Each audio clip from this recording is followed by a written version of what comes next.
여러분 안녕하십니까? 이가혁 라이브 이가혁입니다. 경주 에이펙 정상회의 첫날인 오늘 이재명 대통령과 시진핑 중국 국가주석이 처음으로 대면했습니다. 이 대통령이 시 주석에게 황남빵을 선물했다는 소식도 있는데요. 또 전 세계 AI 반도체 시장을 장악한 엔비디아 젠슨 황 CEO가 한국 정부와 기업에 최신 AI 칩 26만 개를 공급하겠다고 발표했습니다. 잠시 후에 자세히 짚어보겠습니다.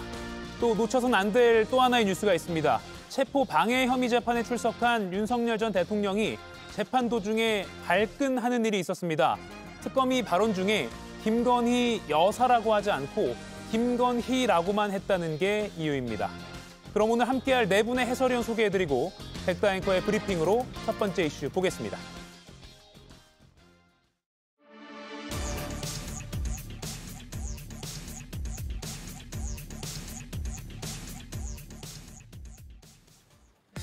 막이 오른 에이펙 정상회의, 의장국 정상인 이재명 대통령이 첫 번째로 맞이한 손님은 바로 IMF 총재였습니다. 그리고 마지막 입장자는 시진핑 중국 국가주석이었는데요.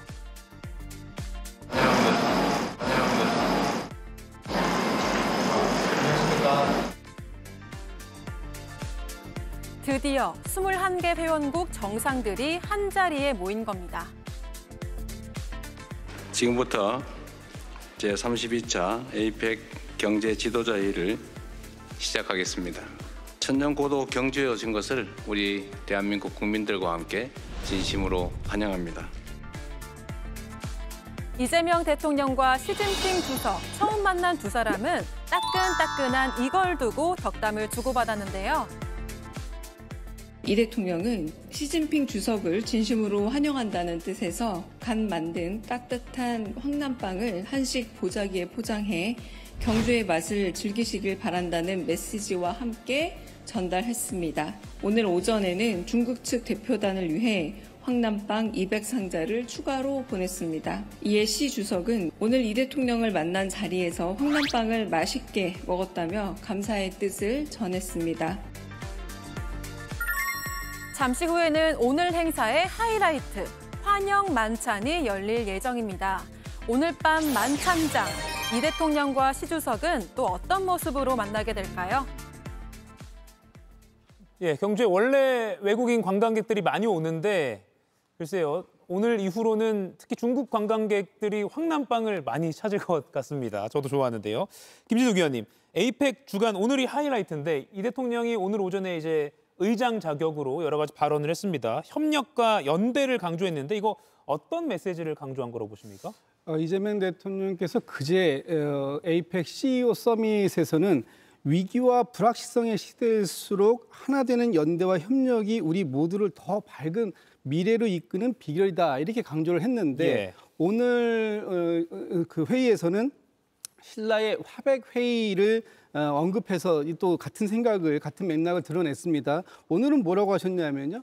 화백 정신은 생각의 일치를 강요하는 것이 아니라 다른 목소리가 어우러져 조화를 만들어내는 것이다. 그래서 국제 정치가 나아가야 할 지향점이 이런 것이다라는 말씀을 주셨는데 예. 지금 에이펙 회의가 4개 대륙의 21개국이 연결되어 있는 경제 협력체이기 때문에 이 에이펙을 통해서 미래로 도약하자라는 메시지를 오늘 주요 핵심 키워드로 제시한 것이다. 이렇게 볼 수 있을 것 같습니다. 예, 협력과 연대 그리고 결국에는 다자주의로도 해석될 만한 대목도 있고요. 송영훈 의원님, 오늘 지금도 계속 경주에서는 많은 이벤트가 벌어지고 있는데 어떤 장면에 좀 주목하세요? 이번 에이펙의 주인공은 사실상 젠슨 황이 아닌가 그런 생각이 듭니다. 지금 우리 정부의 5만 장을 포함해서 기업들까지 하면 총 26만 장의 GPU를 공급하겠다고 하지 않습니까? 예. 특히나 그 블랙웰 GPU는 지금 중국은 공급받지 못하죠. 어제 있었던 미중 정상회담에서도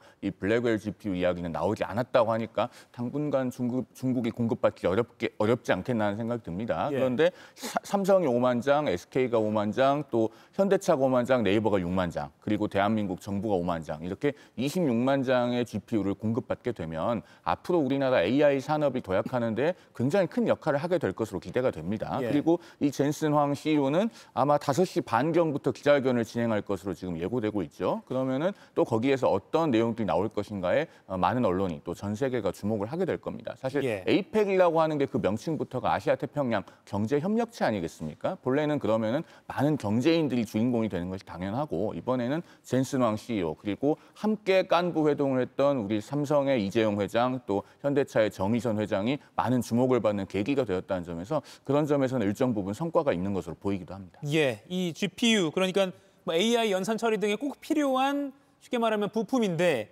이걸 얼마나 많이 확보하느냐가 결국 AI 인공지능 경쟁력도 가늠자이기 때문에 굉장히 중요했는데 엔비디아가 한국에 14조 원 규모의 GPU 26만 장을 공급하기로 했다라는 소식이 오늘 깜짝 발표가 됐습니다. 어제부터 오늘 엔비디아가 젠슨 황 CEO가 깜짝 발표할 것이다. 한국에 깜짝 선물이 있다. 예고가 나왔는데 대규모 GPU가 한국 정부와 그리고 여러 기업에 확보가 됐다. 이렇게 IT 산업 측면에서 또 AI 산업 측면에서 굉장히 희소식이 들려왔습니다.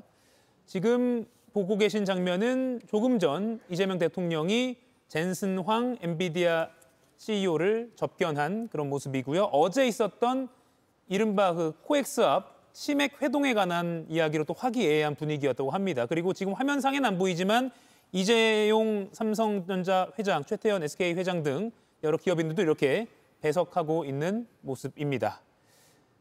그리고 오늘 오전에 한중 정상회담은 내일인데 잠깐 대면하는 일이 있었습니다. 이재명 대통령과 시진핑 주석이 대면했는데 한 15분 정도 시 주석이 예정 시간보다 늦은 일이 있었습니다. 조윤선 위원님. 이제 알파벳 역순으로 IMF 총재부터 해서요. 여러 참가국 대표들이 들어왔는데 지금 이 장면입니다. 우리가 이제 주빈국 의장이니까 이재명 대통령이 맞았고요. 시진핑 주석이 가장 근데 늦게 들어왔어요. 이건 어떻게 보셨습니까? 일단 에이펙 정상회의의 첫 번째는 그 주최라고 하는 우리나라 의장국으로서 방문하는 정상들을 맞이하는 것으로 시작이 되죠. 말씀하신 것처럼 알파벳 역순으로 하기 때문에 중국의 경우에는 뒤에서 5번째에 입장하는 것이 아니냐라는 그런 예상들이 많았습니다. 그럼에도 불구하고 시진핑 주석은 사실상 가장 늦게 그리고 심지어 좀 시간을 좀 늦은 시간에 도착하는 모습을 보여줬죠. 여기에 대해서 아직까지 구체적인 해석과 설명이 나와 있지는 않습니다만 아마도 관례적으로 봤을 때 다음 의장국이 중국 아니겠습니까? 다음 의장국이 중국이다 보니 그런 관례적인 상황에서 마지막에 입장을 한 것이 아닌가라는 생각이 들 수도 있는 것이고요. 그리고 국빈으로 방문한 그런 목적도 있기 때문에 그 부분도 함께 감안해서 순서를 다소 조절하는 것도 있지 않나라는 예측을 할 수가 있을 것 같습니다. 구체적인 사유는 아마 이번 에이펙 정상회담이 종료된 이후에 그러한 내용들이 밝혀지지 않을까 싶습니다. 김윤영 의원은 어떻게 보셨습니까? 국제회의에는 여러 가지 의전 순서가 있습니다. 국가 명칭의 알파벳 순서에 따라서 의전 서열을 정하기도 하고요. 아니면 국제기구, 국가수반, 그다음에 정부 수반을 나누어서 이렇게 의전 서열을 정하기도 하는데 에이펙 같은 경우는 통상적으로 국가 명칭의 알파벳 순서대로 해왔기 때문에 이번에도 그 관례를 그대로 따랐다고 봅니다. 그런데 한 가지 특이한 점은 모든 회의체에 참석하는 국가들 중에서 가장 강대국, 국력이 가장 강한 국가들이 맨 마지막에 입장하려고 합니다. 2010년 서울 G20 때도 미중러 정상들이 서로 맨 마지막에 입장하기 위해서 굉장한 신경전을 펼치기도 했었거든요. 실제로는 원래는 브라질 대통령이 가장 먼저 입장했었어야 됐지만 미중러 대통령이 서로 출발 시간을 확인할 정도로 긴장감을 펼쳤었는데 이번에는 에이펙 같은 경우는 사실 중국 말고는 그렇게 마지막 입장을 신경 쓸 국가가 없었음에도 불구하고 중국은 자신들의 국력을 자랑하기 위해서 저는 마지막에 입장을 시도했다고 봅니다. 거기다가 국제회의기구에서 의전 같은 경우는 개최국이 상당한 재량권을 가지고 있습니다. 예를 들어서 어떤 국가 옆에 만찬장이나 회의장 옆에서 어떤 국가 옆에 앉기를 원하는 국가가 있으면 그 의장국에게 좀 약간 일종의 민원이라고 해야 되죠. 그런 거 부탁하기도 하고 요청을 하기도 하는데 아무래도 이번에 우리나라가 개최국가다 보니까 이재명 대통령에서 시진핑 주석을 좀 배려한 차원에서 맨 마지막으로 해준 게 아닌가 그렇게 예측을 조심스럽게 해봅니다. 미 트럼프 대통령은 귀국을 했고 베센트 재무장관만 남아있기 때문에 미국과 중국이 누가 마지막에 올까 이 싸움은 다행히 안 벌어졌고요. 김민용 의원 또 조윤선 의원 분석대로 국빈이기 때문에 또 강대국이기 때문에 또 여러 가지 중국 측이 원래 또 마지막에 뭔가 주인공처럼 등장하고 싶기 때문에 여러 가지가 복합적으로 작용했을 것으로 보입니다. 다만 이게 뭐 큰 문제가 된 건 전혀 아니기 때문에 그냥 어떻게 됐는지 한번 분석을 해봤고요. 김진욱 위원님, 다행히 그래서 어떻게 보면 이재명 대통령도 시진핑 주석과 1대1로 회의장 안으로 들어가는 모습이 자연스럽게 연출이 됐습니다. 오히려 내일 있을 한중 정상회담을 앞두고 조금 예열을 했다고 할까요? 좀 친교의 시간을 가질 수 있었지 않을까라는 생각도 들고요. 그런데 핵 추진 잠수함 이슈가 있기 때문에 내일 한중 정상회담 때 이 부분도 언급이 되겠죠? 그래서 될지 안 될지는 잘 모르겠습니다. 좀 지켜봐야 될 필요가 있는데 예. 오늘 저 시진핑 국가 주석, 중국 주석의 입장 순서가 우연인지는 모르겠습니다만 오히려 저렇게 우연히 맨 마지막 순서로 입장을 하게 되면서 자연스럽게 이재명 대통령이 에스코트에서 안으로 입장하게 되고 그 가운데에서 약간의 친교의 시간을 가질 수 있는 시간도 가질 수 있었던 것 상당히 도움이 되었을 것이라고 보여지고 우리 입장에서는 지금 21개국의 정상이 방문을 해 있는 상황이긴 하지만 그중에서도 지금 중국의 시진핑 주석이 국빈 방문이기도 하지만 또 가장 신경 쓰이는 또 그 상대이기도 합니다.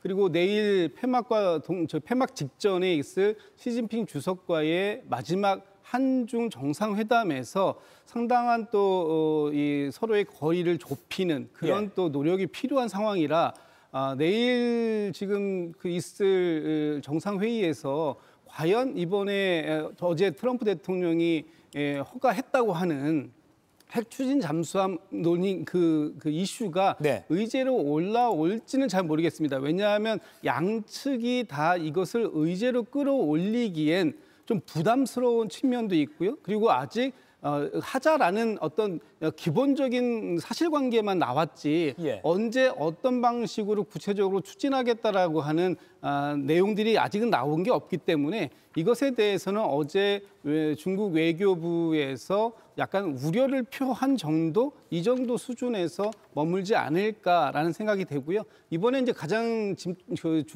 저희가 이제 집중적으로 봐야 할 부분이 과연 2016년 이후로 사실상 아직까지도 한한령이 해제되지 않고 있는데 이것이 공식적으로 해제되는 계기를 찾아낼 수 있을 것인가 하는 부분, 이것은 좀 관전 포인트로 볼 부분인 것 같습니다. 예. 조금 전에 송영훈 위원이 이번 에이펙 오늘 일정 중 하이라이트라고 꼽은 젠슨황 이야기를 좀 본격적으로 해보겠습니다. 엔비디아 시가총액이 우리 돈으로 7천조 원이네요. 와. 이 엔비디아의 젠슨 황 최고 경영자 에이펙 참석을 위해서 15년 만에 한국을 방문했고요. 어제는 서울, 오늘은 경주입니다. 특히 어제 서울 삼성동에 있는 그 치킨집에서 지금 보시는 것처럼 이재용 삼성전자 회장과 정의선 현대차그룹 회장 이 세 사람이 깐부 회동을 했는데 눈길 가는 장면이 아주 많았습니다. 보시죠.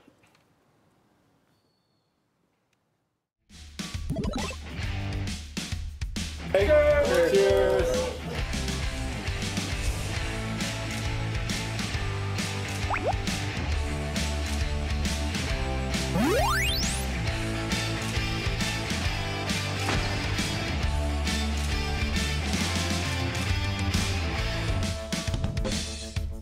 This is the best way to enjoy it.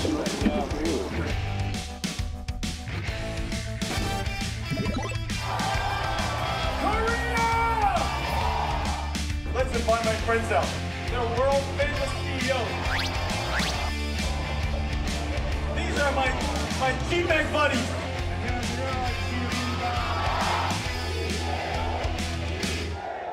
감사합니다. 근데 왜 이렇게 아이폰이 많아요?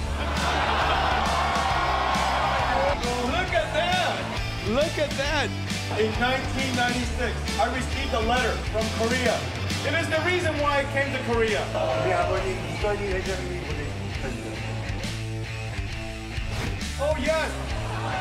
Hang on a second. I lost myself. I got so carried away. 저기 생긴 거는 들어 보여도 두 분 다 저희 형님이시고요.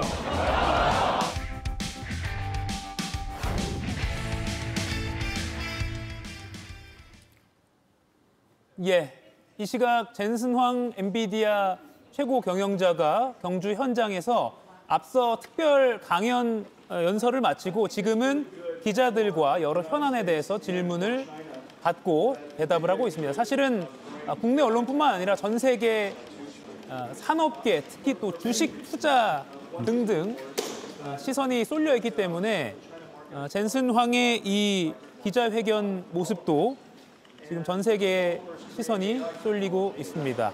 송영훈 의원 말대로 어찌 보면 에이펙이 정치 지도자들의 모임이기도 하지만 또 경제협력체이기 때문에 진정한 경제협력체로서의 이 시대를 반영한 또 AI 산업의 또 1등 업체가 이렇게 주목을 받는 것 같습니다. 송영훈 의원, 앞서 삼성동 그 치킨 회동 그리고 뭐 세 사람이 모두 그 게이머 행사에 오른 모습 이런 거 글로벌 기업 세 사람 이렇게 오른 거 보신 적 있으세요? 저런 모습을 본 기억이 아마 시청자들께서도 잘 없으실 것 같아요. 굉장히 희귀한 사례인데 제가 저 치킨 회동을 보면서 젠슨 황 CEO가 참 비즈니스를 영리하게 한다라는 생각이 들었습니다. 왜냐하면은 대한민국과 대한민국 기업의 입장에서는 저 블랙웰 GPU를 공급받게 된 것이 굉장히 중요한 일입니다만 동시에 젠슨 황 CEO는 이번 에이펙에서 어떻게 보면 잭팟을 터뜨리고 간 겁니다. 저 GPU가 한 장에 한 3만 불에서 4만 불 정도 하거든요. 그러면은 26만 장을 팔면은 저게 104억 달러입니다.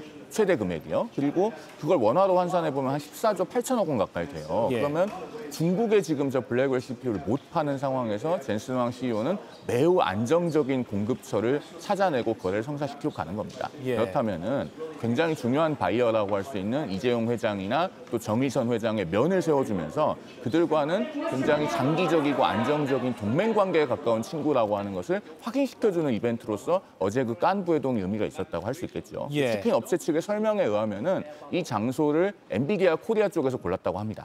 그러니까 이 장소가 갖는 명칭의 상징성을 염두에 둔 것으로 보여요. 그런데 여기서 이제 한 걸음 더 나아가 보면 원래 이 오징어 게임에서 그 깐부라고 하는 단어는 결국에는 아주 절친이지만 모든 걸 다 걸고 한판 하는 존재 아닙니까?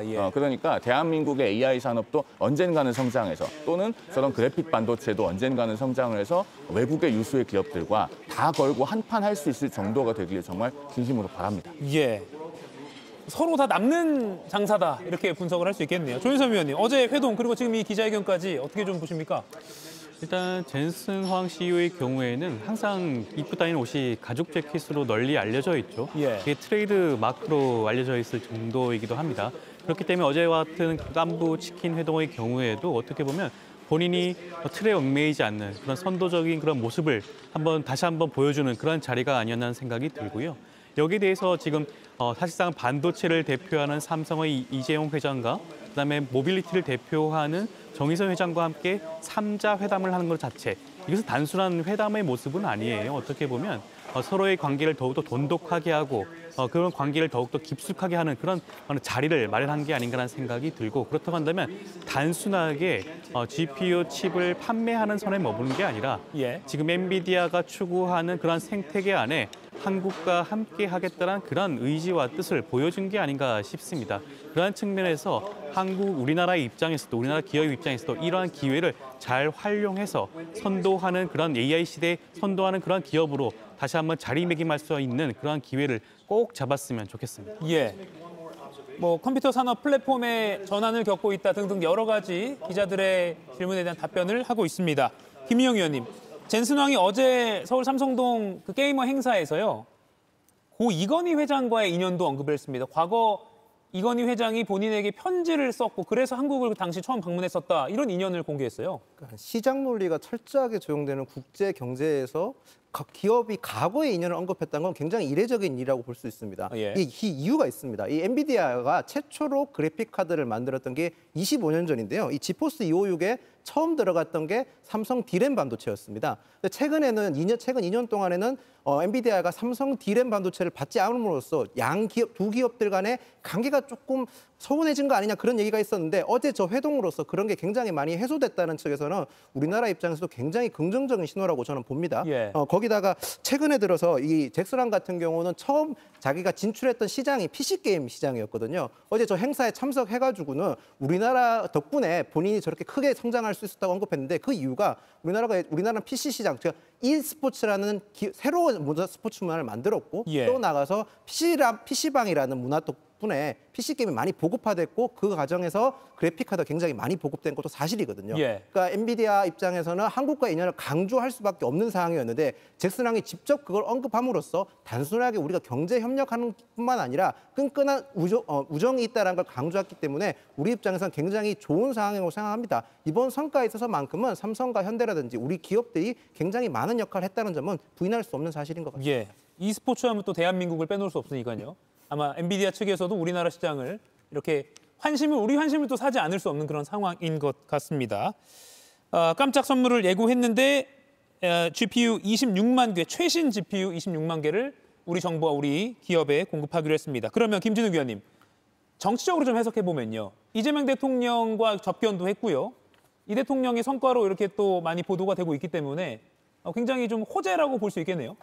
그렇습니다. 어제 한미 정상회담에서 우리가 관세 협상을 아주 성공적으로 마무리한 데 이어서 오늘 젠슨 왕이 이렇게 26만 장의 GPU를 공급하기로 안정적으로 공급하기로 하게 된 것은 우리 경제에 있어서 또 하나의 획기적인 사건이다 이렇게 생각해도 될 것 같습니다. 이재명 대통령께서 지난 6월달 대선 때 2030년까지 GPU 5만 장 확보를 목표로 하겠다 이렇게 공약을 했는데 그것의 5배가 넘는 26만 장을 안정적으로 공급받기로 이렇게 약속이 되었지 않습니까? 이것은 우리나라의 AI 경쟁력 확보에 매우 큰 그 전기가 될 것이고요. 또 이번 성과를 토대로 AI 강국으로 도약하는 새로운 발판을 마련했다라는 점에서 이재명 대통령에겐 정치적으로도 큰 성과로 남을 수 있는 아주 중요한 획기적인 그런 사건이다 이렇게 볼 수 있을 것 같습니다. 제가 정확히 그 단어 하나하나는 기억이 나지 않는데 이재명 대통령이 대선 후보 시절과 그리고 취임 초기에 이 AI 관련한 어떤 질문을 받으면 항상 뭐 GPU 확보 이런 거에 대해서 강조를 해왔는데 그게 어느 정도 실현이 되고 있는 것 같아서 김준욱 의원 말씀하신 대로 약속을 지켰다는 측면에서 또 산업적인 측면에서도 그리고 재계도 굉장히 환영하고 있기 때문에 주목할 만한 이번 성과가 아닌가 싶습니다. 지금 계속 젠슨 왕 CEO의 이야기를 했는데 우리나라와는 글쎄요 상관이 없다고 할 수는 없습니다. 중일 정상회담도 조금 전에 끝났거든요. 시진핑 중국 주석과 다카이치 신임 일본 총리가 또 조금 전까지 정상회담을 마치고 조금 전 속보가 하나씩 나오고 있습니다. 일본 총리와 소통이 유지할 준비가 됐다. 양국 관계가 올바른 궤도에 올랐다라고 시진핑 주석이 말했다고 하고요. 다카이치 일본 총리도 중국은 중요한 이웃 나라다라고 하면서 정말 국제적인 여러 지도자들이 중요한 발언들을 내놓고 있습니다. 사실 중일 관계는 한반도 지정학적 위치상 우리나라가 신경 쓰지 않을 수가 없기 때문에 특히 다카이치 총리가 취임하자마자 시진핑 주석이 축전을 보낸 게 아니라 그 밑에 있는 총리 명의로 축전을 보낸 일도 있기 때문에 좀 껄끄럽지 않을까 이런 추정도 나왔는데 오늘 첫 중일, 일중 두 국가 정상의 만남은 비교적 화기애애하게 조금 전 종료됐다는 속보도 들어와 있습니다. 소식이 쏟아지고 있네요. 자 그러면 그래도 우리 거 좀 챙겨볼게요. 한미 관세 협상 계속해서 또 여러 분석과 또 논의할 것들이 나오고 있습니다. 트럼프 대통령이 일본을 떠나서 김해공항에 도착하는 사이에 한국과 미국 양국의 장관 사이에 문자 협상이 이루어졌다는 아침 신문 보도가 있었습니다. 바로 이런 내용입니다. 김해로 오고 있는데 그 비행기에 있던 러트닉 미 상무장관과 우리 김정관 산업부 장관이 문자 메시지를 소통했다는 거예요. 연 200억 달러 이상 내는 거 우리 불가능하다 이렇게 문자로 보냈고 그러자 러트닉 장관도 이에 대해서 고민하면서 도착하자마자 속도가 붙었다. 이런 취지의 오늘 조선일보 보도였습니다. 송영훈 위원님. 트럼프 대통령이 정광킴 하면서 터프 네고시에이터 아주 우리로서는 힘든 협상가였다라고 하면서 김정관 장관을 좀 치켜 세워줬거든요. 그런 맥락일까요? 전형적인 립 서비스죠. 립 서비스. 왜냐면은요, 정말로 협상에서 많은 것을 잃었을 때는 상대방의 협상 담당자를 훌륭한 네고시에이터라고 칭찬하지 않습니다.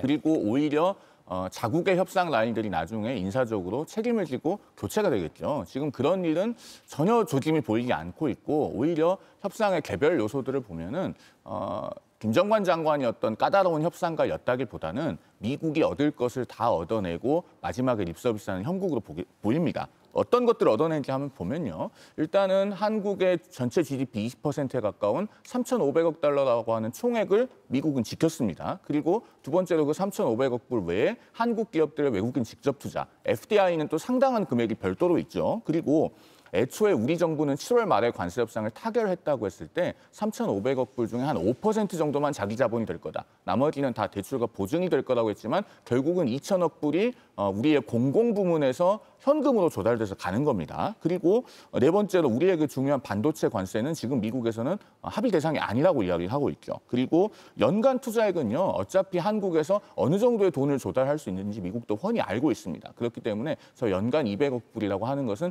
결국에는 미국도 받아들일 수밖에 없는 요소라고 내심 생각하고 있었을 거예요. 세 가지 정도만 더 짚어보면은 대한민국이 요구한 통화 스와프는 미국이 끝내 받아주지 않았습니다. 그리고 투자처, 그러니까 돈을 받으면 어디에 투입할 것인가는 여전히 미국 상무장관이 의장으로 있는 투자위원회에서 결정하게 될 것이고요. 마지막으로 우리 산업부 장관이 맡게 되는 협의위원회 위원장이라고 하는 것은 그 협의위원회에서 나온 견해가 구속력이 없습니다. 이런 점에서 미국이 얻어낼 것은 대부분 직행 협상이고 그렇기 때문에 마지막에 와서 터프 네고시에이터다라고 하는 립서비스를 하는 것으로 보입니다. 예.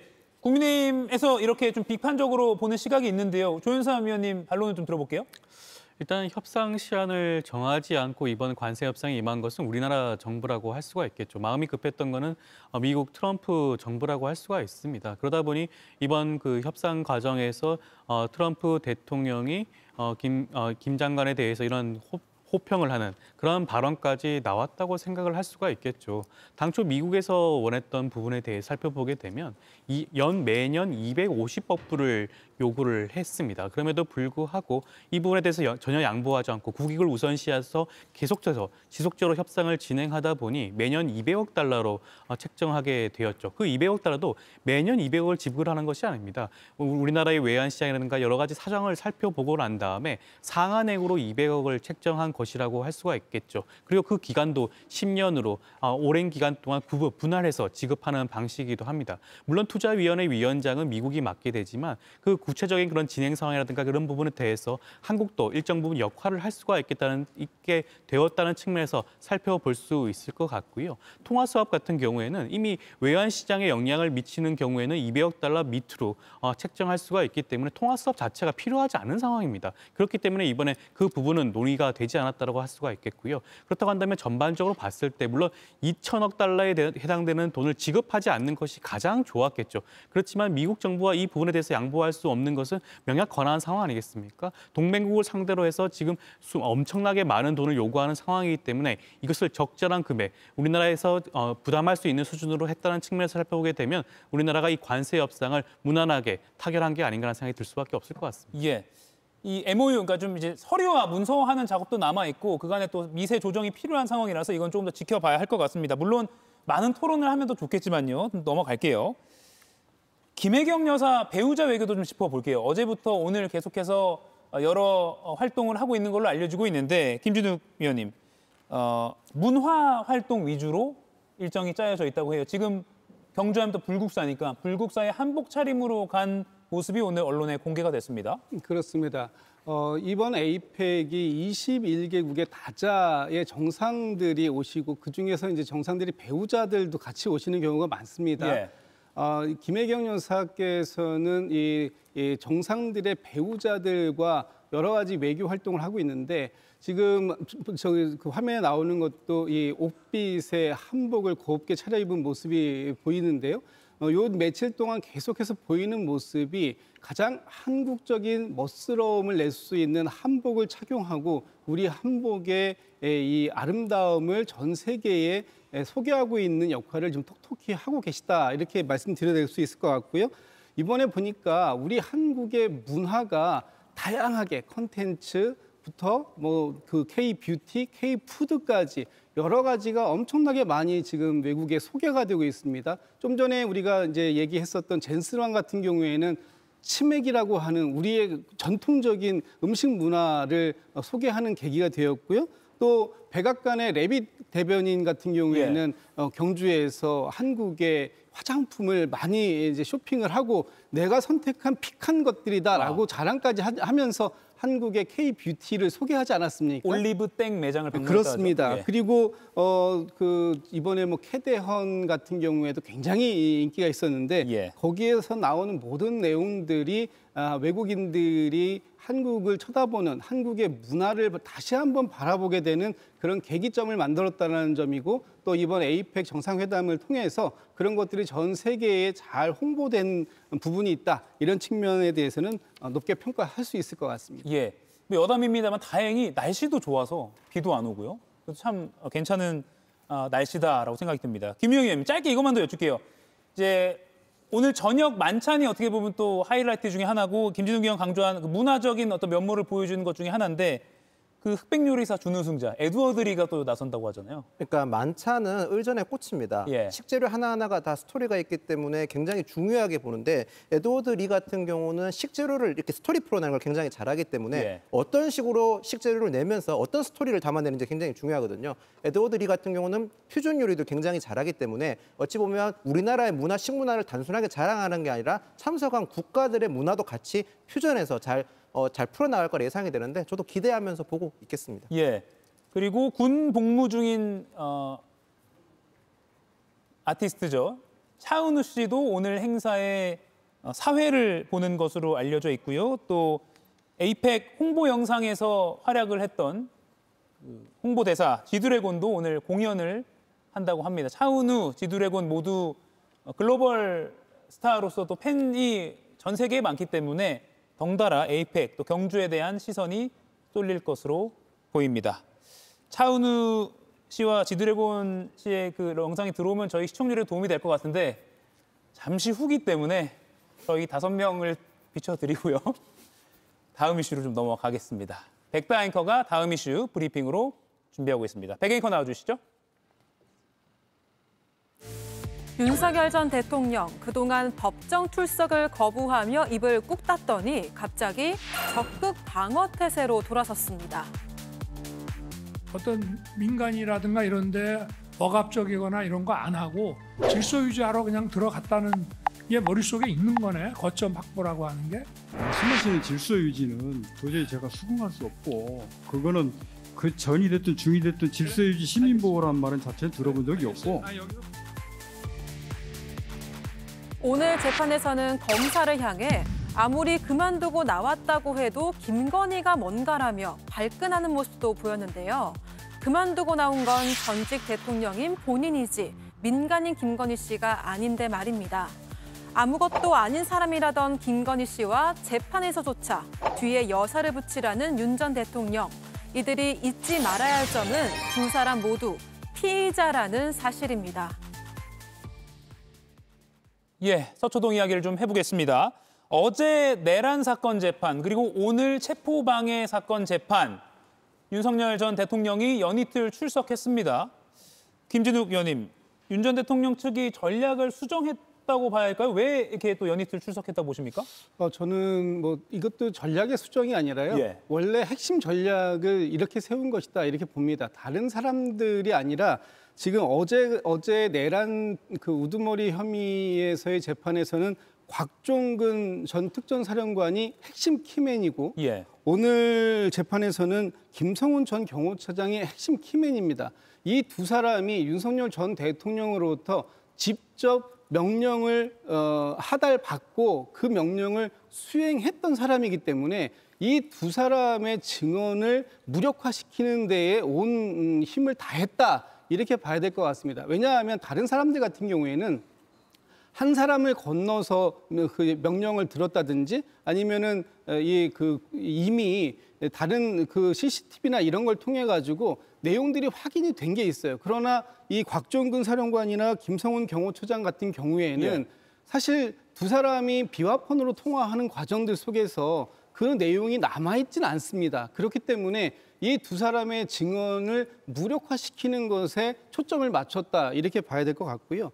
좀 전에 김건희 씨에 대해서 얘기하면서 내가 그만두고 나온 사람이다 이렇게 얘기했는데 잘못됐죠. 그만두고 나온 게 아니라 쫓겨나간 겁니다. 국민들에 의해서 파면당한 사람입니다. 그것을 갖다 그만두고 본인 스스로가 그만두고 나왔다는 식으로 얘기하면 너무나 진실과 거리가 먼 얘기다. 이런 말씀 드립니다. 예, 김희영 의원 어떻게 보세요?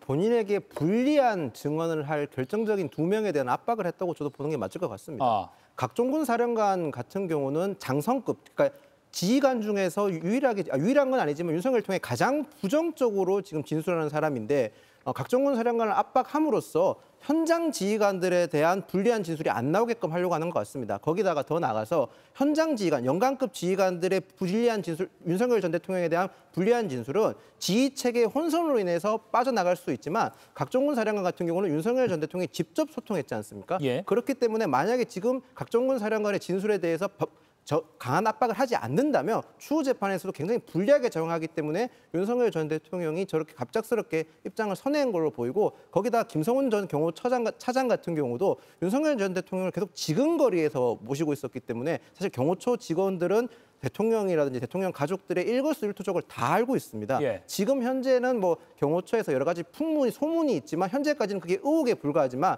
만약에 김성훈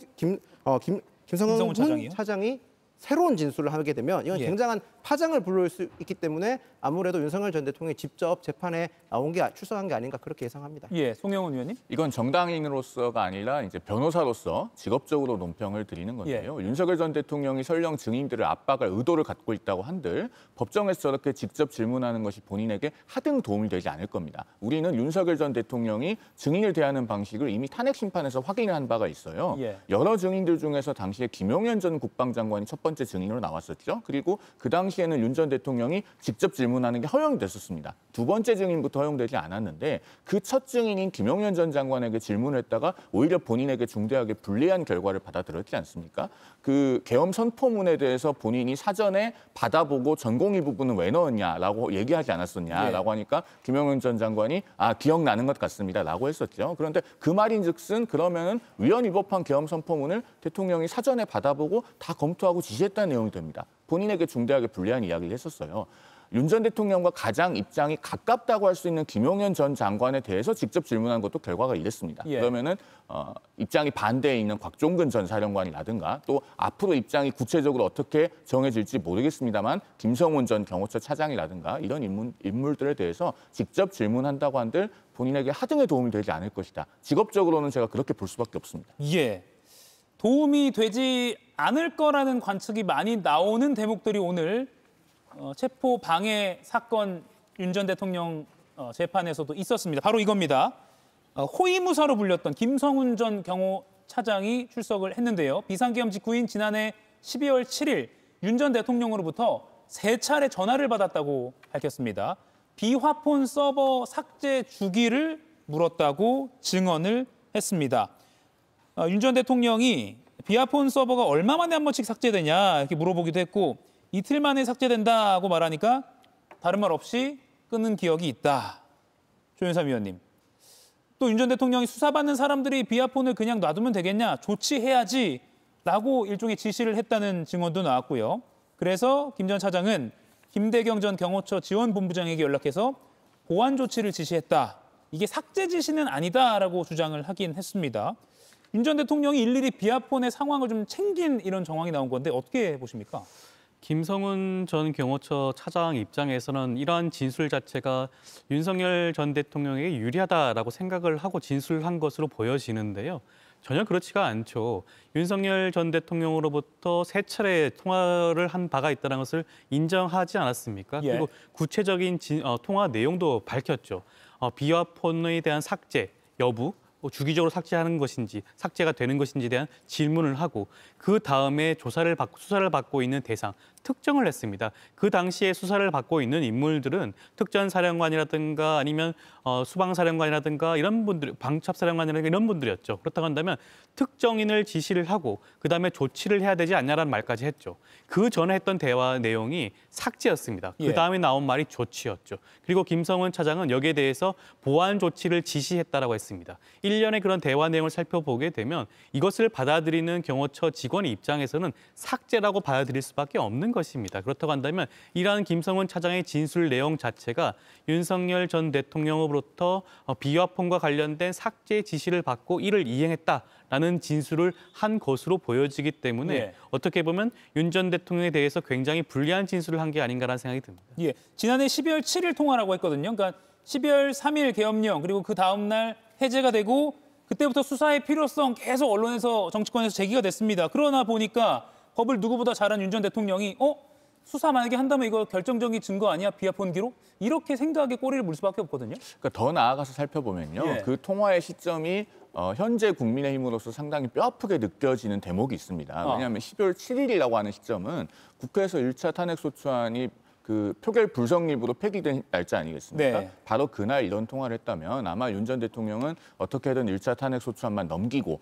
그 다음에는 실제로 전개되었던 것처럼 여러 가지 법적인 대응을 하면서 버틸 생각이었다라고 보여지고 당시에 국민의힘 지도부는 일관되게 사회적 부작용을 최소화하기 위해서 적어도 12월 7일 당일에는 질서 있는 퇴진을 모색하고 있었습니다. 그리고 그 다음 주 초에는 대통령실에 실제로 그 질서 있는 퇴진에 관한 로드맵을 전달하기도 했었죠. 그런데 정작 윤 전 대통령은 이렇게 비화폰 통화 기록 삭제와 같은 어떤 증거 인멸 내지는 은닉을 모색하고 있었다면 예. 참 그런 부분이 두고두고 아쉽고 유감스럽지 않을 수가 없는 겁니다. 그러니까 뭔가 버티기에 들어가려는 전략이었다고 또 볼 수 있는 겁니다. 12월 7일부터 그렇게 생각하고 있었을 것이라는 점에서 대단히 유감스럽다라는 겁니다. 예. 마침 국회에서 탄핵안 1차 표결이 무산됐던 그날 김성훈 경호차장과 윤 전 대통령이 이런 통화를 했다는 겁니다. 특검이 지난해 12월경으로 추정되는 김건희 씨와 김성훈 전 경호차장의 메신저 대화도 오늘 법정에서 공개를 했습니다. 김건희 씨가 이 관저 압수수색 가능성을 우려를 하니까 김 전 차장이 막을 수 있다라고 하면서 자신하는 내용 그리고 좀 안심을 시키는 그런 내용입니다. 보시면 걱정하지 마시고 편하게 계십시오. 저희가 끝까지 지켜내고 막아내겠습니다. 이런 답변을 한 게 보입니다. 김준동 위원님. 김건희 씨가 대통령을 뜻하는 V를 언급하는 부분도 있었고요. 이 메신저 내용, 윤 전 대통령이 압수수색을 막으려고 했다. 그래서 부인인 김건희 씨가 경호처 차장에게 뭔가 물어봤다. 이렇게 특검은 의심하고 있거든요. 뭐 그게 상식적인 의심 아니겠습니까? 저는 이거 보면서 두 가지의 부적절함이 보이더라고요. 첫 번째는 과연 사인인 김건희 씨가 무슨 자격으로 경호차장에게 이런 부분들에 대해서 문의하고 대화를 나눌 수 있었던 것인가라는 게 첫 번째고, 두 번째는 이 경호처가 당시 국회 상황들을 지켜보면서 이 압수수색이나 이런 부분들에 대한 계획을 미리 세우고 있었다라는 거 아닙니까? 지금 법으로 통과되는 특검이나 이런 상황들 속에서 나올 수밖에 없었던 압수수색 영장을 막겠다라는 부분들을 경호처가 미리 사전에 검토했다라는 것, 이것은 굉장히 부적절한 상황이다 이렇게 보이고, 예. 그리고 이 문자에 보면은 부인은 살짝 걱정을 하십니다라고 얘기하는 것이 김건희 씨가 얘기합니다. 그러면 그걸 알아봐달라고 하는데, 김건희 씨가 결국은 윤석열 전 대통령의 의중, 특히 이 압수수색을 막아라라고 하는 이 의중을 간접적으로 김성훈 전 경호실 차장에게 전달함으로써 김성훈 차장이 그것을 미리 준비하고 대비하게 했던 그런 지시를 한 것이다. 이렇게 볼 여지는 충분하다고 보입니다. 그 부분, 부인은 살짝 걱정을 하십니다. 그러니까 뭐 공수처든 특검이든 우리 관저로 압수수색을 하러 들어오는 거 아니야라는 걱정을 하고 있다. 이 어떻게 봐야 됩니까? 실제로 당시에 이제 대통령실 압수수색에 대해서는 대통령 본인이나 또는 그 배우자나 상당히 민감하게 생각할 수 있을 만한 일이었죠. 예. 그리고 우리 헌정사상 현직 대통령이 있는데 그렇게 대통령실에 대해서 압수수색이 진행된 사례도 없었기 때문에 그 당시 시점으로 돌아가 보면은 뭐 대통령이 우려할 수 있는 사항으로 보입니다. 그런데 아마 지금 민감하게 여겨질 수 있는 것은 김건희 씨가 이런 내용을 이야기하면서 부인께서 걱정하신다. 그러니까 대통령의 의중을 전달하는 듯한 역할을 한 그 부분에 대해서 이제 논란의 소지가 있을 수 있겠죠. 다만 이 내용은 메신저 대화가 지금 일부만 언론에 공개가 됐기 때문에 전체적인 맥락을 조금 더 살펴볼 필요는 있을 것 같습니다. 그러나 다시 앞서 드린 말씀으로 돌아가 보면은 결국 12월 3일 비상계엄 이후에 윤 전 대통령의 일련의 선택은 사회적 부작용과 후유증을 극대화하는 것에 가까웠다고 평가할 수 있습니다. 예. 당시에 뭐 2월 퇴진, 4월 대선 또는 3월 퇴진, 5월 대선과 같은 로드맵을 집권 여당인 국민의힘에서도 공식적으로 전달하지 않았겠습니까?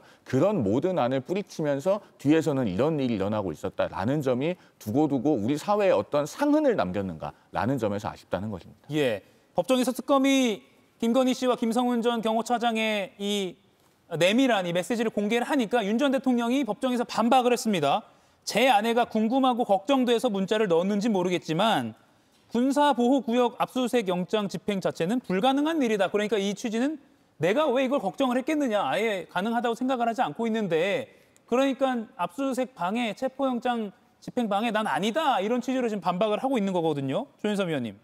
이 반박 어떻게 보세요? 체포 방해가 인정이 되려면 사실 영장 집행을 저지하려는 인식과 의지가 있었는지를 특검이 입증을 해야 됩니다. 예. 그렇기 때문에 이러한 증거들을 법정에서 현출을 하고 있는 것이고요. 여기에 대한 반박으로 아마 윤석열 전 대통령이 당연하게도 이러한 체포영장이 집행되지 않는 것인데 자기가 왜 걱정했냐라고 반박을 한 것으로 보여집니다. 예. 어떻게 보면 법률 전문가로 본다면야 그러한 주장 충분히 가능하긴 하죠. 그렇지만 그 당시 상황을 살펴봐야 되는 것이 이미 법원에서 적법한 절차를 통해서 체포영장이 발부가 되었습니다. 그리고 실제 발부가 된 체포영장을 가지고 그 집행을 시도를 했죠. 예. 그런데 그 당시에 어떻게 했습니까? 경호처 차원에서 이를 스크럼을 짜고 집행을 방해하는 그런 모습이 보였죠. 그리고 이번 텔레그램 대화를 살펴보게 되면 김건희 씨가 구체적으로 V라는 명칭을 사용하면서 걱정하고 있다는 그런 대화를 하지 않습니까?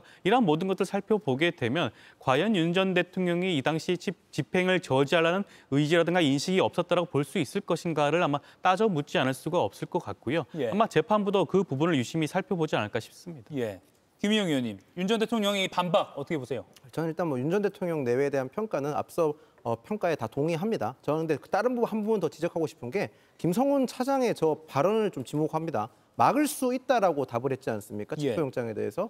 이런저런 잘못된 보고를 올렸기 때문에 오히려 윤석열 전 대통령 내외가 더 잘못된 판단을 했을 거라 생각이 들고 저는 더 분노하는 게 경호처 직원들이 어떻게 보면 우리나라 경호처에 대한 위상이라든지 평가가 국민들이 가지고 있는 게 있었거든요. 저도 경호관들 가까이서 봤었을 때 그 항상 언제나 어떤 상황에서도 굳건한 자세와 태도를 보임으로써 경외감을 들게 했었는데 지금 김성훈 차장이 보인 저런 행동은 정말 우리 경호처에 대한 신뢰를 바닥에 떨어뜨렸다고 생각을 합니다. 그러면 오죽했으니 경호처에 대한 해체론까지 나왔지 않습니까? 경호처는 분명히 필요한 조직임에도 불구하고 국민들께서 해체론이라는 의견이 나왔는 것은 100% 저는 김성훈 차장 같은 사람들이 잘못된 행동을 했기 때문에 생각을 듭니다. 앞으로 대통령실 경호처가 많은 시간과 많은 노력을 해야만 저런 국민적 신뢰를 할 수 있을 것 같고 김성훈 차장 같은 사람은 정말로 엄벌100개 해야 된다고 생각을 합니다. 예, 오늘 법정에서 김건희 씨와 김성훈 당시 경호처 차장의 계엄 직후에 내밀한 메시지가 이렇게 공개가 됐습니다.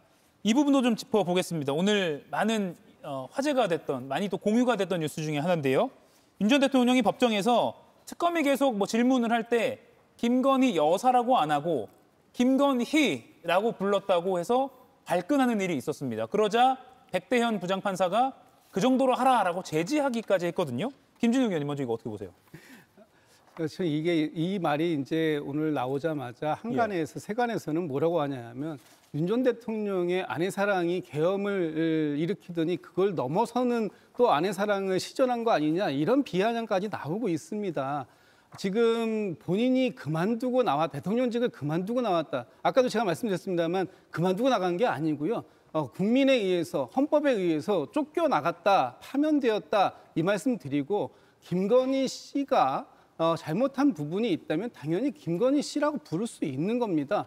지금까지도 김건희 여사라고 불러야 된다라고 하는 저 생각이야 말맞다나 정말로 권위주의적이고 여전히 본인이 무슨 행동을 국민들께 어떤 해악을 끼쳤는지 전혀 반성하지 못하는 모습이다. 이런 말씀 좀 드리고 싶습니다. 예, 송영훈 의원님. 저 법정에서는요. 사건 외의 누구를 호칭하더라도 그냥 공소 외 홍길동이에요.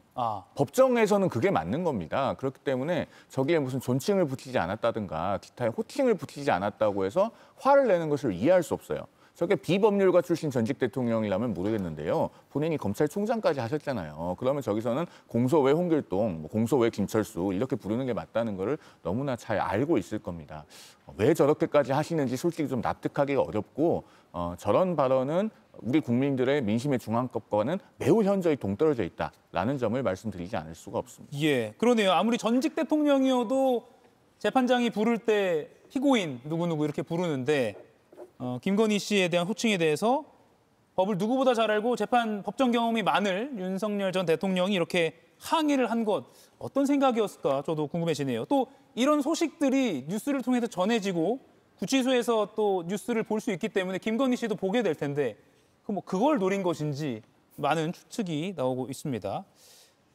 조윤선 의원님, 오늘도 증인에게 직접 신문을 할까? 지금 직접 신문을 했는지는 아직 나오지 않거든요. 어제는 곽정근 전 사령관에게 직접 신문했다는 소식이 나와 있고요.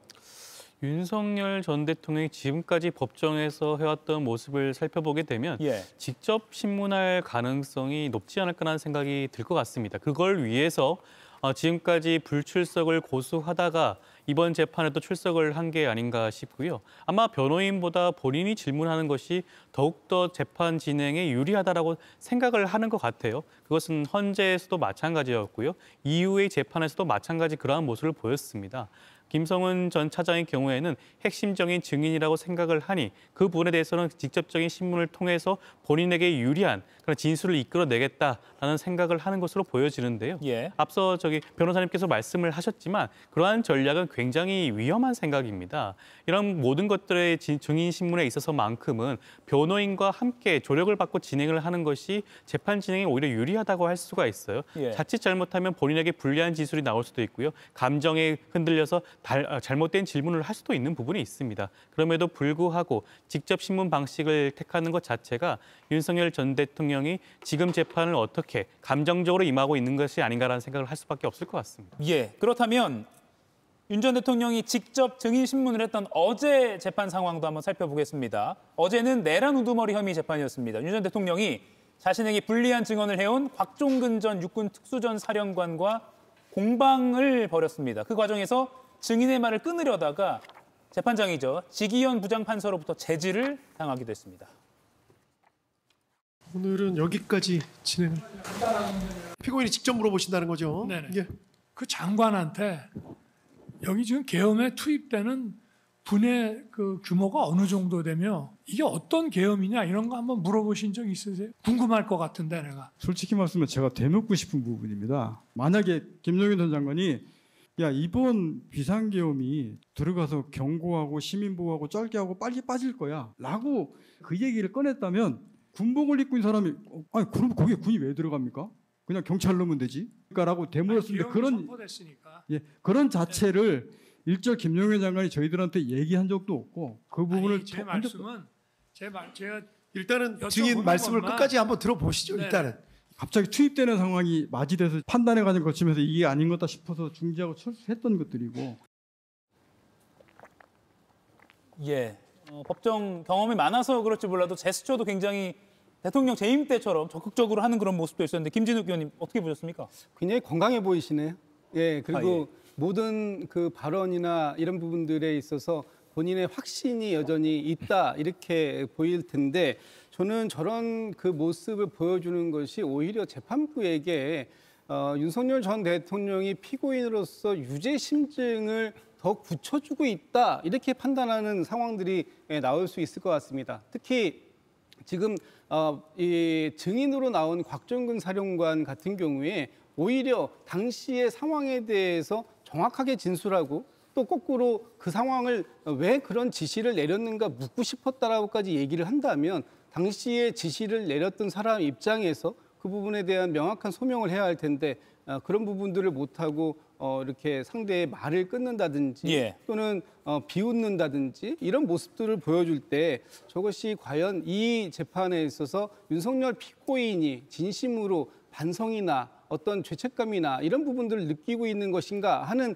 부분을 되묻지 않을 수 없게 되고요. 그런 부분들은 유죄 심증을 굳히는데 또 양형을 결정하는데도 상당한 영향을 보일 것이다. 이렇게 예측하고 있습니다. 예, 김용희 의원 지금 이 태도, 제스처 어떻게 보였습니까? 전 태도, 제스처도 뭐 적절하지 않다고 보고요. 그 질서 유지라는 표현을 계속 쓰셨는데 그것도 적절하지 않다고 봅니다. 계엄군으로 투입됐던 건 특전사와 707입니다. 그분들 질서 유지 못합니다. 제가 그분들을 무시하는 게 아니라 쉽게 예를 들면 이건 야구 선수에게 축구를 시키는 거랑 다름없는 겁니다. 특전사나 707 부대원들이 받는 훈련은 침투, 매복, 그다음 응징, 보복 이런 훈련을 받는 분들인데 이런 분들이 어떻게 질서 유지를 하겠습니까? 최소한 질서 유지를 하려면 경찰이 투입되는 게 합리적인 추론이라고 볼 수 있습니다. 군사 정권 시절에도 특전사가 질서 유지에 그러니까 시위 진압에 투입됐을 때 충정 훈련이라는 걸 하고 투입을 했었습니다. 예. 그만큼 윤석열 전 대통령의 질서 유지의 명분은 근거는 저는 크게 설득력이 없다고 봅니다. 예, 그럼 두 변호사께 이 질문으로 드리고 마무리할게요. 곽종근 전 사령관이 어제도 예전 2월에 그 탄핵 심판 때처럼요. 윤 전 대통령이 국회의원들을 끌어내라고 지시했다라는 걸 명확히 진술을 유지했거든요. 그럼 이제 1심도 뭐 12월 안에 끝낸다 하면 얼마 안 남았는데 최종 결정까지 이게 뭐 스모킹건 또는 결정적인 진술 중에 하나가 될 수 있다 보십니까? 그렇다고 볼 수가 있을 것 같습니다. 곽종근 전 사령관의 경우에는 윤석열 전 대통령으로부터 직접적인 지시, 연락을 받았다라는 진술이 구체적으로 나와 있죠. 그 진술이 일관됩니다.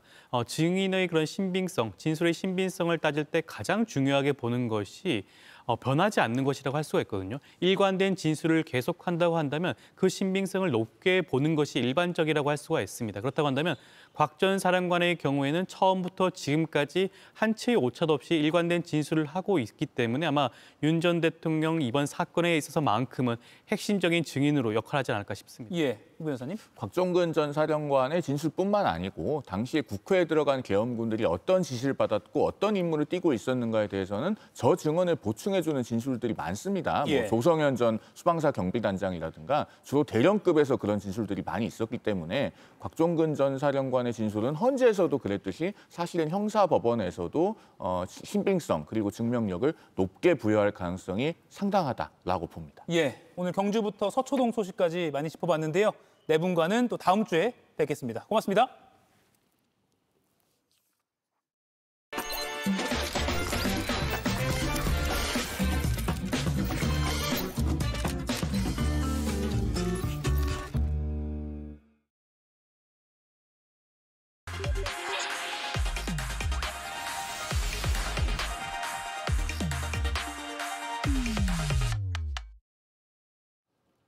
좀 더 깊이, 더 자세히 들어보는 더 인터뷰 시작하겠습니다. 이틀 전 한미 정상회담, 또 어제 한일 정상회담, 그리고 내일 한중 정상회담까지 아주 굵직한 외교 무대가 한꺼번에 펼쳐지다 보니까 좀 차분하게 분석이 필요할 때입니다. 박원곤 이화여자대학교 북한학과 교수와 자세히 내용 살펴보겠습니다. 어서 오십시오. 네, 안녕하세요. 예, 네. 많이 바쁘실 것 같습니다. 예.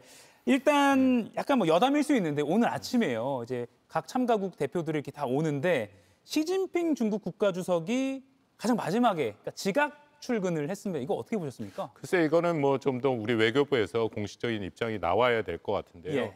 일단은 그 들어오는 국가의 순서가 알파벳 역순이라고 하더라고요. 예. 그러면 C 같은 경우에는 마지막이긴 한데 보통은 이런 국제 행사에서는 그 공식 명칭을 또 쓰거든요. 그러니까 PRC이지 않습니까? 그렇다면은 먼저 들어올 수도 있고 또 하나의 변수는 다음번 의장국이잖아요. 그 보통 다음번 의장국은 배려를 해서 맨 마지막에 들어오기도 합니다.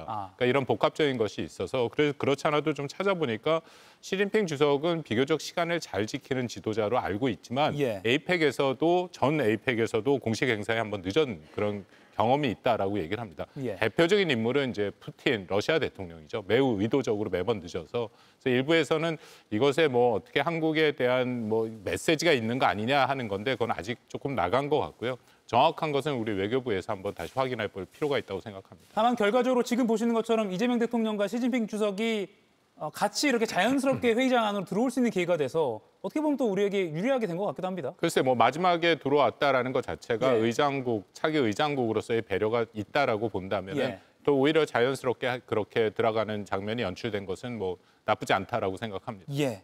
워낙 짚을 게 많은데요. 일단 어제 한일 정상회담 한번 짚어볼게요. 뭐 여자 아베 뭐 이런 뭐 야스쿠니 신사참배 이런 것 때문에 좀 걱정하는 목소리도 있었는데 40분 동안 비교적 화기애애한 분위기에서 진행됐다고 합니다. 일단 어제 전반적으로 한일 정상회담 어떻게 평가하십니까? 글쎄 뭐 다카이치 사나에 총리가 의원으로 있을 때는 굉장히 강경한 우익 우파의 정치인으로 잘 알려져 있긴 하지만 또 총리가 되는 건 다른 얘기거든요. 그래서 총리가 돼서 국가를 책임지다 보니까 한국과의 관계의 중요성을 계속 강조하고 있고 특히 어제 한 얘기 중에 제 눈에 가장 들어온 중요한 것은 셔틀 외교를 계속 유지를 하겠다.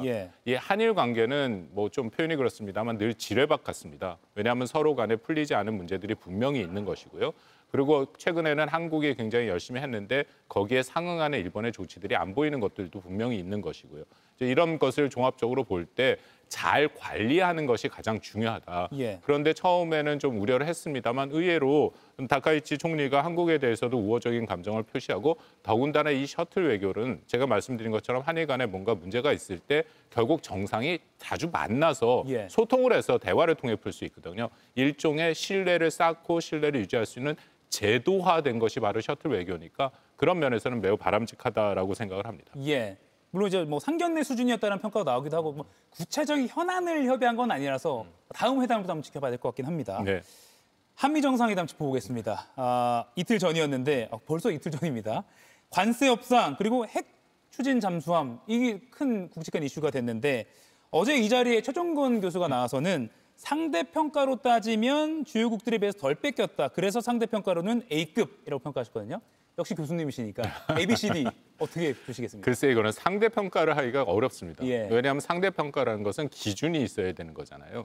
그러니까 지금 무슨 얘기인지 알겠는데 일본을 놓고 기준을 보면 우리가 잘했다 하는데 그러면 이유도 있지 않습니까? 물론 거기는 국가의 연합체니까 비교 대상이 좀 적절치 않다. 그러니까 저는 평가를 한다면 이것은 그렇게 그 등급을 매기는 것보다 그 P와 F가 있죠. P와 F에서 패스, 통과를 하느냐, fail, 실패를 하느냐. 그게 맞다라고 생각이 되고 합의를 도출했으니까 이거는 P라고 생각하고요.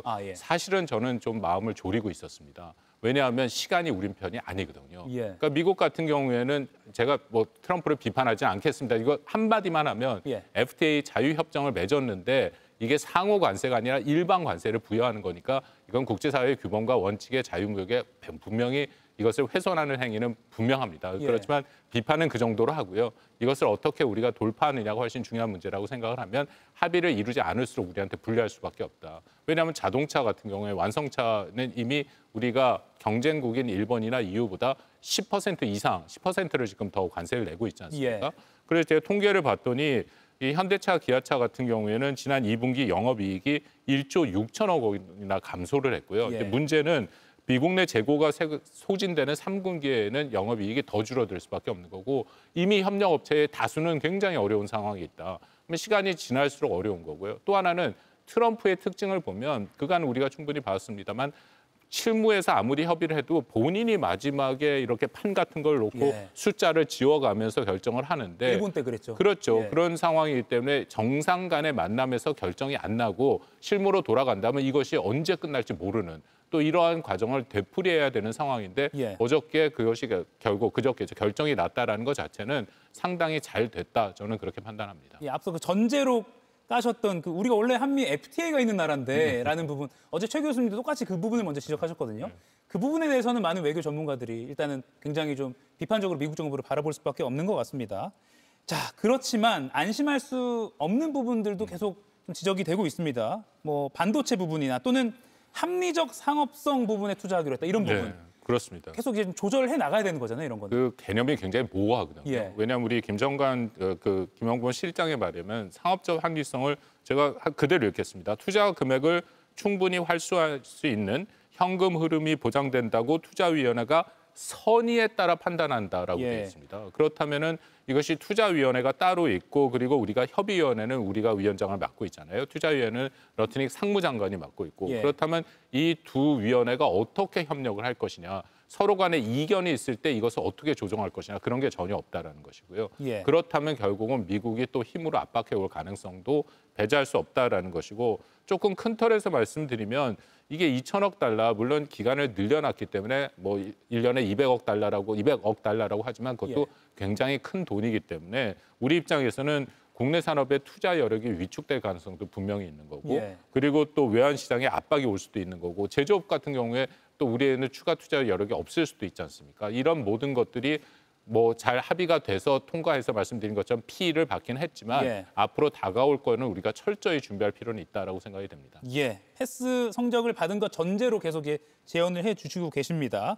그리고 비슷한 맥락인데요. 어제 미국 측은 한국이 쌀, 쇠고기 이런 농산물 시장도 100% 완전 개방에 동의했다라고 발표를 했고요. 우리는 앞서 김용범 실장이 추가 개방 없다라고 명확히 했고요. 이런 부분, 그러니까 좀 한국과 일본이 협상 타결하고 나서 설명이 각기 다른 부분은 어떻게 봐야 됩니까? 이거는 심지어는 이게 MOU도 아니고 제대로 된 조약을 썼어도 그 조약의 해석이 바로 달라질 수가 있습니다. 그러니까 각자에게 유리하게 하는 것이고 예. 더군다나 이것은 아직 MOU도 그 체결이 안 된 상태고 거기에 대해 사실을 적는 영어로 팩트시트도 아직 나오지 않았지 않습니까?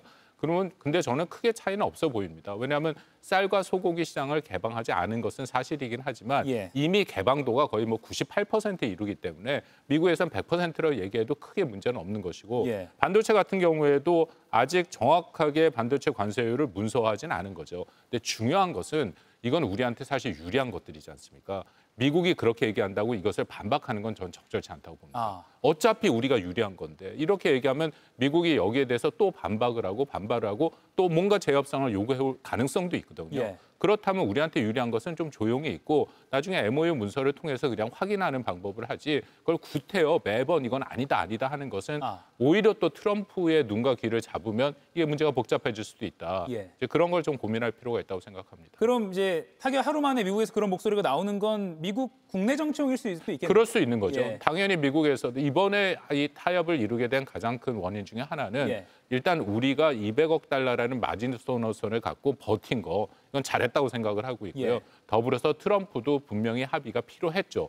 왜냐하면 아시아 순방을 통해서 우리보다 뭐 이후에 있긴 했습니다만 미중 합의도 있고 그리고 일본에 가서 합의로 확인을 했고 그러니까 이 모든 작업에서 자기가 다 성공을 해야 미국 가서 이번에 가서 얼마만큼의 투자를 받았고 하는 그런 정치적인 선전을 할 수 있는 건데 지금 그런 거를 하기 위해서는 한국이 매우 중요한 상황이었다. 그러니까 트럼프 입장에서도 일정 수준 합의를 해야 되는 압박을 받고 있었다. 이제 그런 것도 핵심 요인 중에 하나라고 생각합니다. 그래서 뭐 일부 장관급에서 뭐 100% 개방하기로 동의했다 이렇게 미국 국내에서 말해도 우리 정부 입장에서 뭐 그거 아닌데 하면서 발끈할 필요가 그럴 없는 필요 거예요. 전혀 없죠. 뭐 사실상 우리는 우리 걸 챙기면 되는 거니까. 예, 알겠습니다.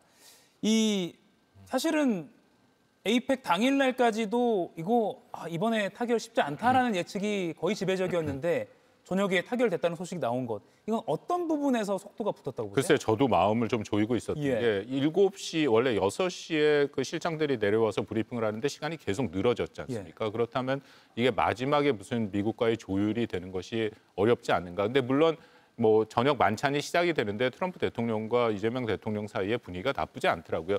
만약 결렬이 됐으면 그런 표정으로 나타나진 않았다. 근데 핵심 요인은 말씀드린 것처럼 한국과 미국 양쪽에 다 있었고 이번에 더군다나 우리 입장에서는 버티기를 하긴 했습니다만 합의가 안 됐을 때 오는 여러 가지 큰 어려움이 있었고 그렇지만 우리는 어쨌든 200억 달러 이상을 내게 될 경우에는 우리 외환 자체의 문제가 심각해질 수밖에 없기 때문에 그건 우리가 좋든 싫든 마지노선으로 긋는 거고요. 거기에 대해서 충분히 미국을 설득해낸 것이 가장 핵심 중에 하나가 아닌가 그렇게 생각합니다. 아마 이건 뭐 회고록 같은 걸로 한 몇 년 뒤에. 그래서 이거 이제 나중에 30년 후 되면 비밀 해제가 되거든요. 그러면 이 모든 과정들이 이제 다 밝혀지게 되겠죠. 그러네요. 그때까지 기다려 봐야겠네요. 알겠습니다. 관세 협상뿐만 아니라 핵 추진 잠수함 이슈가 또 굉장히 어떻게 보면 성과로 꼽힙니다. 이 대통령이 공개 발언 중에 핵 추진 잠수함을 언급한 것 그리고 그걸 또 바로 다음 날 아침에 승인한 트럼프 대통령. 이 양 정상의 의중은 뭐라고 보십니까? 이건 매우 큰 의미가 있다고 생각합니다. 왜냐하면 이거 기본적으로 한국이 한미가 원자력 협정 개정을 하는 과정에서 나왔다고 판단이 되거든요. 원자력 협정이라는 것은 미국이 대부분의 동맹국가 우호국의 양자 협정을 맺어서 어쨌든 핵에 대해서 권리를 하지 못하도록 제한하는 겁니다. 우리도 두 가지를 못하는데 하나는 우라늄 농축을 못합니다. 이것은 21개인가요? 우리에 있는 그 원전에 대한 연료를 우리 스스로가 그 농축을 할 수 없기 때문에 이건 100% 수입을 하는데 그중에 또 대부분 러시아에서 수입을 합니다. 그런 어려움이 있는 거고 또 하나는 이것은 사용 후 핵 연료 재처리인데 이것은 플루토늄 재처리가 됩니다. 이게 둘 다 사업적 목적이 있는 게 플루토늄을 사용 후 핵연료를 재처리를 해야 부피가 줄여지고 방사물 폐기장이 지금 완전히 포화 상태가 되는 것을 줄일 수 있거든요. 그러니까 둘 다 사업적 목적으로 얘기를 했는데 이 대통령은 그것을 단계를 넘어서서 굉장히 큰 문턱을 넘은 거죠. 이것은 군사적인 측면까지 넘어갔다. 이것이 단순히 상업이 아니라 우리가 정확히 따지면 이게 원자력 추진 잠수함이 맞습니다. 그래서 원잠이라고 부르는 게 맞는데요. 원자력 추진 잠수함, 우리가 핵무기를 갖겠다는 얘기는 아니잖아요. 그 원잠을 갖겠다라는 얘기를 하고 있으니까 그런 면에서는 그 큰 문턱을 넘어갔는데 트럼프 대통령이 거기에 대해서 동의하는 그런 메시지가 나왔죠.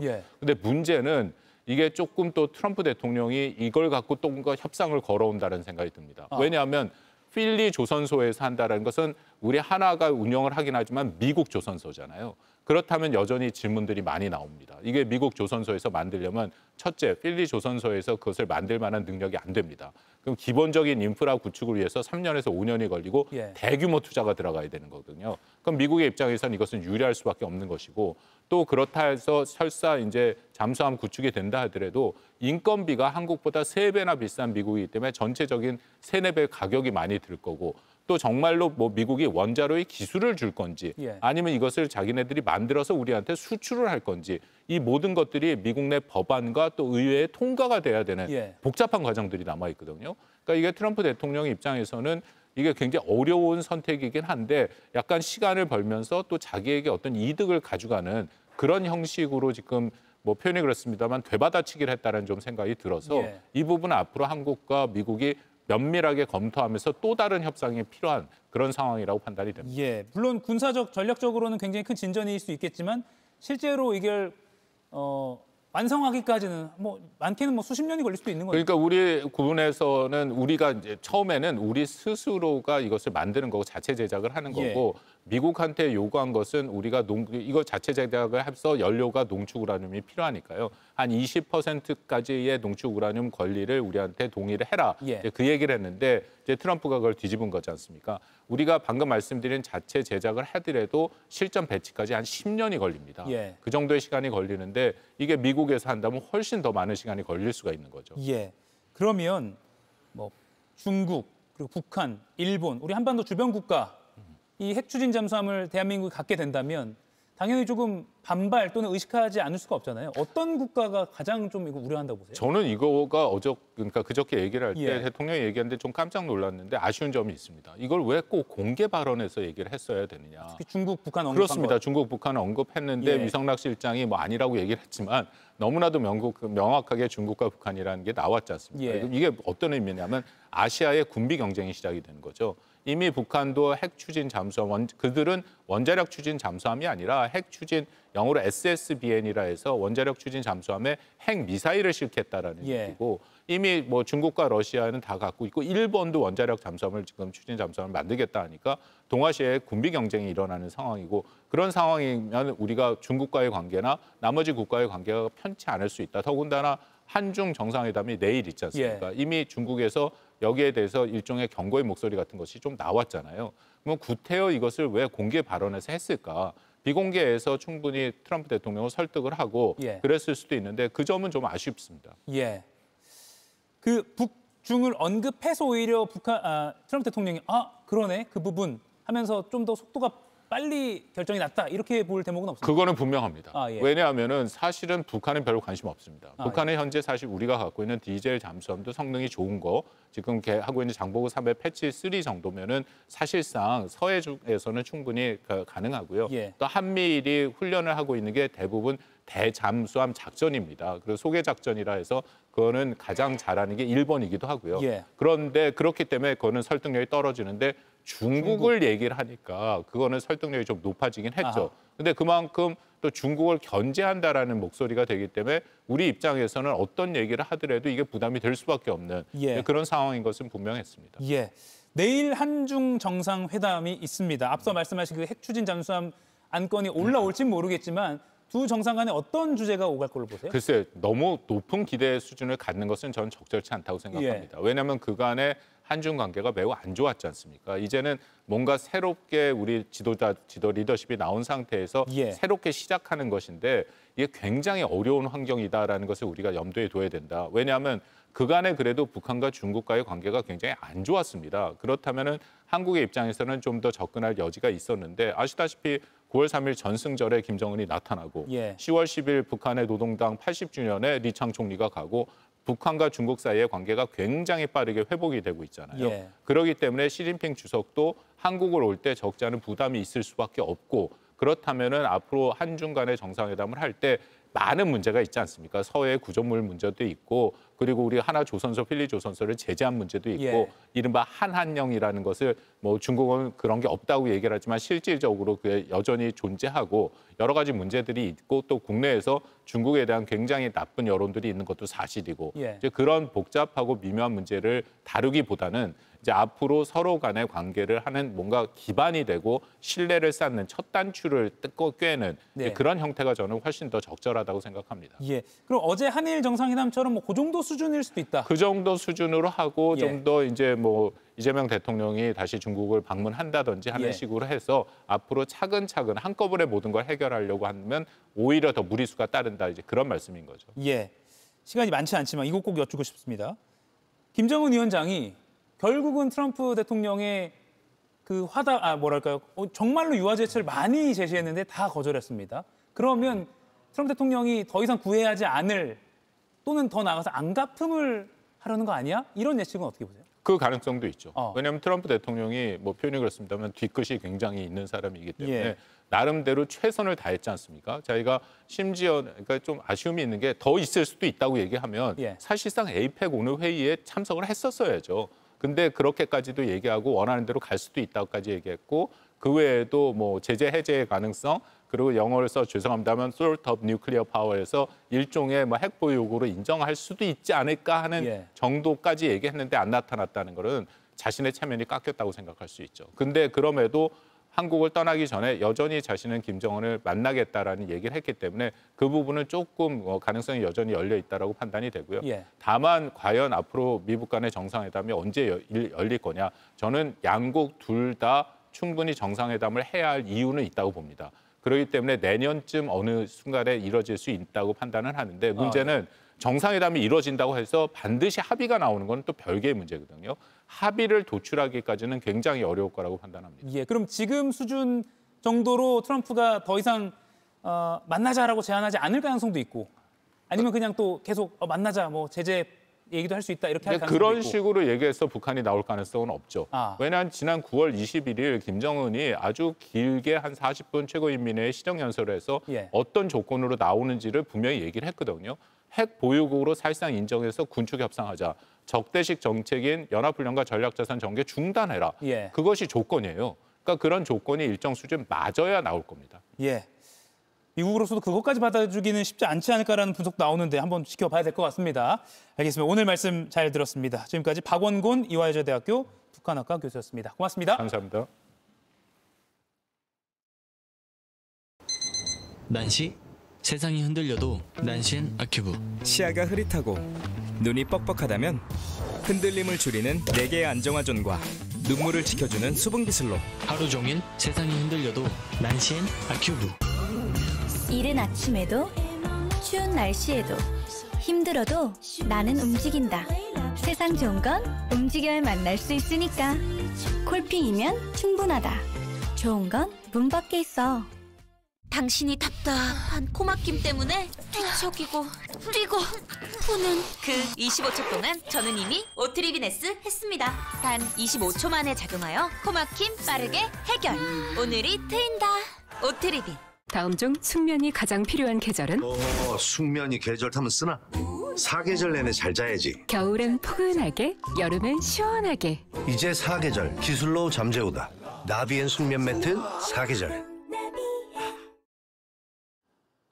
어제 국회 법사위 종합국감 서영교 의원이 여기 다 윤 전 대통령에게 당한 사람들이라고 말하자 곽규택 의원이 못된 짓을 많이 했으니까 그러지라고 받아칩니다. 이어 서 의원이 곽 의원을 꽥꽥이라 부르고 곽 의원은 서팔개라고 받아칩니다. 최혁진 의원은 이런 곽 의원을 향해 말하는 싸가지 저거라고 합니다. 또 다른 대목에선 신동욱 의원이 서 의원을 향해 꼬나보지 말라고라고 말하기도 했습니다. 2013년 9월 당시 초선 서용교 의원, 국회의원 막말에 대한 신문 인터뷰에서 이렇게 말합니다. 국회의원 발언 하나하나는 국민에게 언제든 공개될 수 있기 때문에 정제된 언어를 쓰는 게 중요하다는 걸 새삼 느꼈다. 그리고 2019년 10월 당시 뉴스 앵커 신동욱 의원은 방송에서 이렇게 비평했습니다. 반말, 고함, 욕설이 일상화가 돼버린 국회를 보고 있노라면 19금 딱지라도 붙이고 싶다. 이 말들을 여야 의원들에게 돌려드립니다. 오늘 한 컷이었습니다.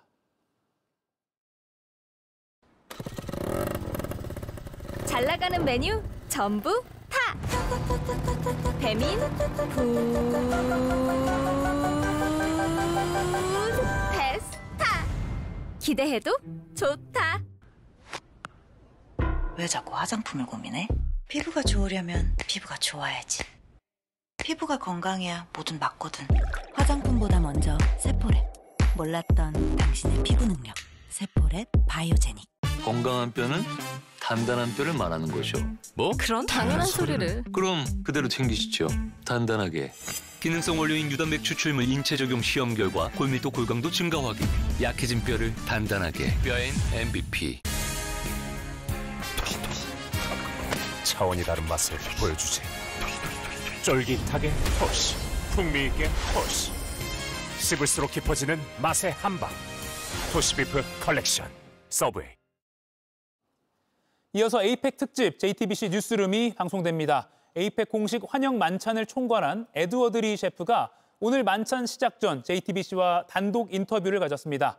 정상 만찬 메뉴 선정에 대해 특별한 이유를 설명하기도 했습니다. 경주 현장에서 자세히 전해드립니다.